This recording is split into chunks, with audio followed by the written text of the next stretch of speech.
Introduction. The granular and small dart-like structure present in the cell with a diameter of 15 nanometer are called ribosomes. Cell के अंदर दानेदार छोटे छोटे dart like structures present होते हैं जिनका डायमीटर 15 नैनोमीटर होता है। इसको राइबोसोम्स कहते हैं। ये विदाउट मेम्ब्रेन बॉन्डेड ऑर्गेनेली है, इसके ऊपर मेम्ब्रेन नहीं होती है और ये यूकैरियोटिक और प्रोकैरियोटिक दोनों सेल्स में पाई जाती है। राइबोसोम्स बहुत इंपॉर्टेंट स्ट्रक्चर्स है जो प्रोटीन सिंथेसिस के लिए रिस्पॉन्सिबल है। एक यूकैरियोटिक सेल में 1000 से मिलियन तक राइबोसोम्स होते हैं। ये इतने ज्यादा इसलिए होते हैं क्योंकि हमारी बॉडी में जितने भी स्ट्रक्चर्स है वो प्रोटीन से बने हुए होते हैं। एंजाइम्स प्रोटीन इन नेचर है, ज्यादातर हार्मोन प्रोटीन इन नेचर होते हैं। हमारी बॉडी में हर वक्त प्रोटीन सिंथेसिस स्टार्ट होती है और राइबोसोम्स एक मशीनरी है प्रोटीन सिंथेसिस का। Types of ribosomes, they have two types. Number 1, ribosomes that are attached to rough endoplasmic reticulum. Number 2, free ribosomes that are distributed in cytoplasm. Cell के अंदर 2 type के ribosomes होते हैं। एक वो जो रफ एंडोप्लाज्मिक रेटिकुलम के साथ अटैच होते हैं। ये type ribosome enzymatic protein, hormonal protein और लाइसोसोमल प्रोटीन का सिंथेसिस करता है। दूसरे वो राइबोसोम्स है जो साइटोप्लाज्म में फ्रीली मूवेबल होते हैं और ये टाइप राइबोसोम्स हीमोग्लोबिन, पेरोक्सिसोम और माइटोकॉन्ड्रिया के लिए प्रोटीन सिंथेसिस करता है।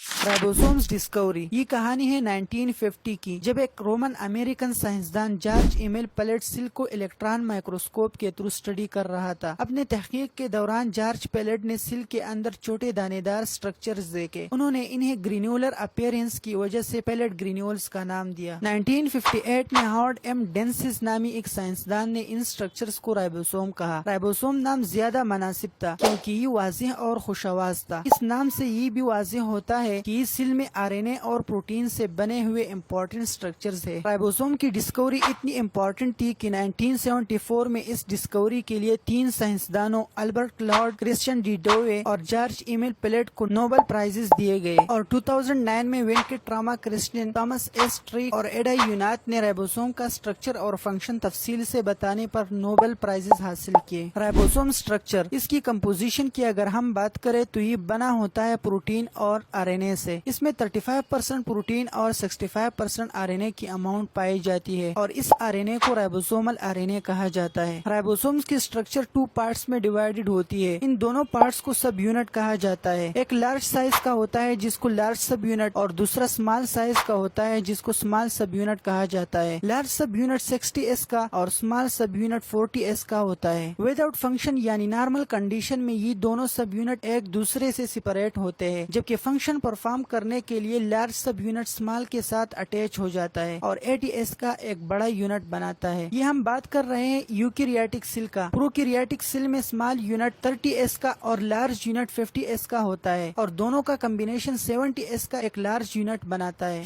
अब ये एक्सप्लेन करते हैं कि इन यूनिट में S का क्या मतलब होता है। S mean Svedberg unit. Svedberg नाम है एक साइंटिस्ट का जिसने सेंट्रिफ्यूगेशन प्रोसेस को दरियाफ्त किया था। सेंट्रिफ्यूगेशन वो प्रोसेस है जिसमें हम सेल के तमाम ऑर्गेनेलीज और स्ट्रक्चर को एक दूसरे से अलहदा करते हैं। इस पर्पस के लिए एक ट्यूब लाइक मशीन होता है जिनको सेंट्रीफ्यूज मशीन कहा जाता है। इसके अंदर हम एक सोल्यूशन के साथ सेल को डालते हैं और फिर एक स्पेसिफिक स्पीड के साथ इसको घुमाते हैं। घुमाने से ये होता है कि सेल के अंदर जो लार्ज साइज वाली ऑर्गेनेलीज होती है वो कम स्पीड के साथ सोल्यूशन में सेटल डाउन हो जाती है और स्मॉल साइज वाली ऑर्गेनेली जैसा कि राइबोसोम के लिए हमें स्पीड को बढ़ाना पड़ता है। सो इस स्पीड को हम सेडिमेंटेशन रेट या सेडिमेंटेशन कोएफिशिएंट कहते हैं और इसको हम मेजर करते हैं स्वेटबर्ग यूनिट में। सो 80S का मतलब है कि जब हम सेंट्रीफ्यूज मशीन को 80 स्वेटबर्ग सेडिमेंटेशन रेट के साथ घुमाते हैं तो इस स्पीड पर सेल से राइबोसोम सेपरेट हो जाते हैं और सोल्यूशन में नीचे बैठ जाते हैं।